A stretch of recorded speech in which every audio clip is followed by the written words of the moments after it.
On September 11th, 2001, three commercial airplanes were hijacked by terrorists and flown into both towers of the World Trade Center in New York City, as well as the Pentagon in Washington, D.C.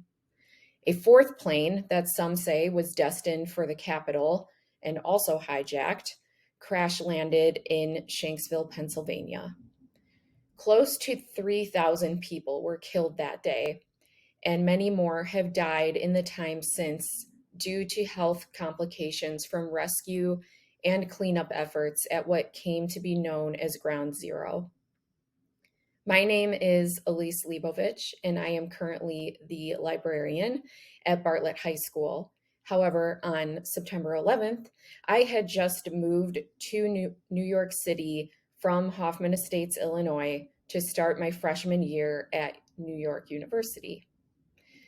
Everyone who was alive on 9/11 remembers where they were that day and how quickly the world changed from what we knew of life before and what life has become in the time since. This is what I remember.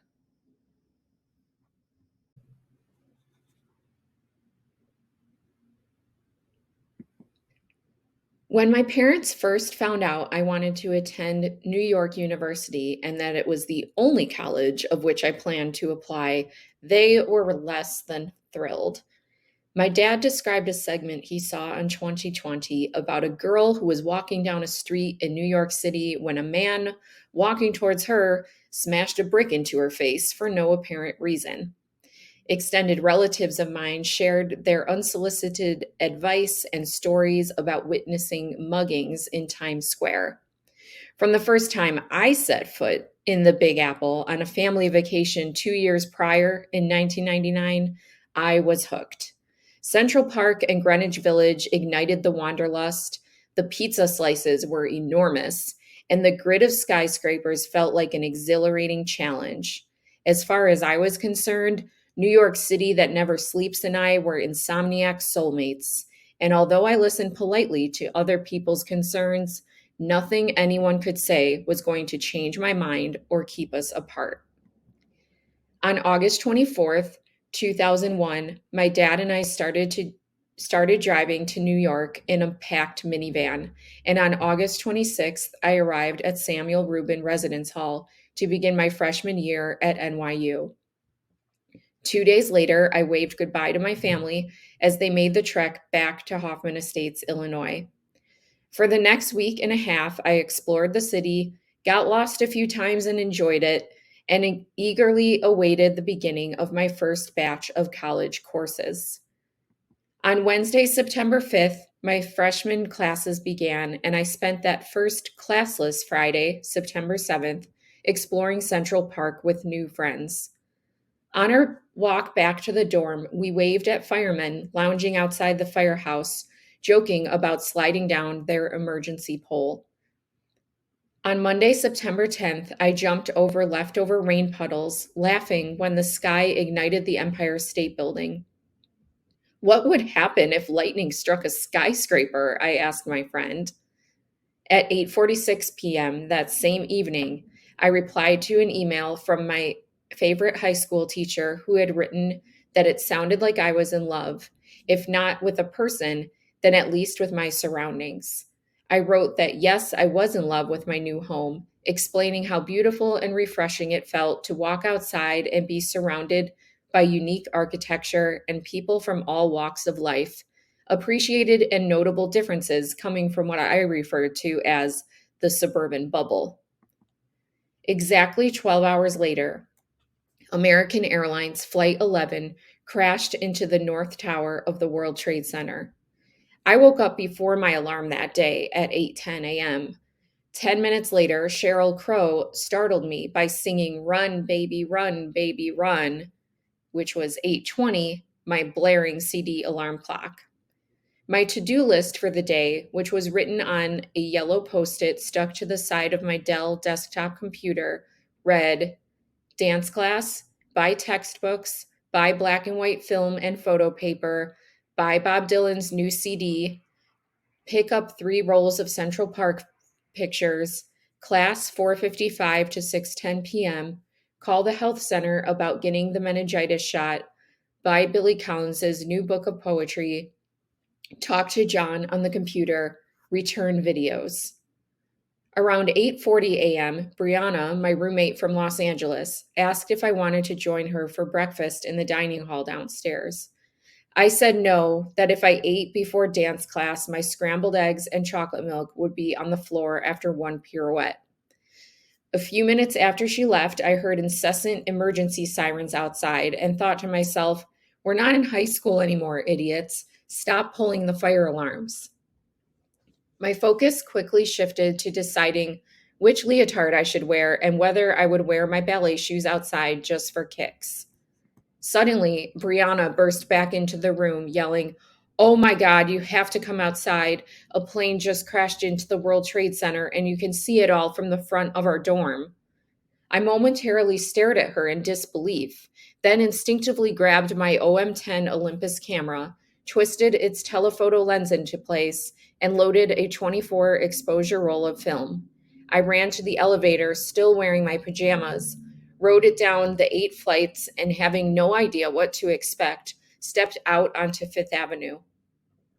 I looked south where the street dead ends at the Washington Arch, and beyond that were the Twin Towers, one of them with a gaping hole, smoke billowing into the cloudless sky. I imagined a small Cessna plane accidentally colliding with the unnaturally tall building and continued documenting what I thought was an only in New York moment, even after I overheard a girl next to me sobbing into a cell phone about how she didn't know if her dad was in the tower and people were just standing around taking pictures. I still needed to change and get to my dance class, so I headed back inside. The second plane crashed into the South Tower the exact moment I set foot in the lobby of my dorm. I got to my room as quickly as I could and called home. My mom answered, and I tried breathlessly to explain what was happening. Back in Illinois, she had no idea, as she was not an avid TV watcher and did not just see the flames from the driveway of our cul de sac home. After she and I hung up, I called my four best friends who were newly relocated to four different states. Only one picked up. I was on the phone with Jenny when Flight 77 crashed into the Pentagon. Saw it on CNN while I sat on my bed, cradling her familiar voice on my shoulder. That was the moment I first considered the word war. "I think we're at war," I said uncertainly to Jenny. "I have to go find out what's going on." I had a dreadful feeling that when I hung up with her, the phone lines would be dead, and unfortunately, I was right.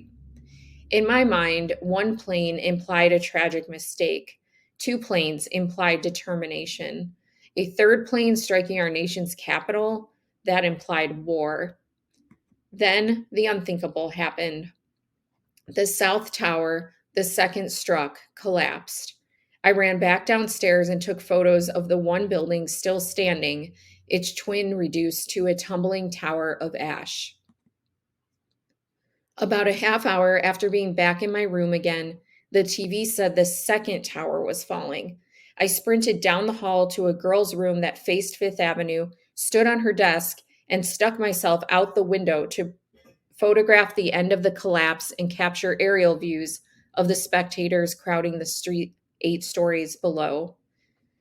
When I once again returned to the lobby, this time to document the final destruction, the security guard was yelling to anyone listening, "You look at a postcard of New York City and see the World Trade Center, and it is no longer."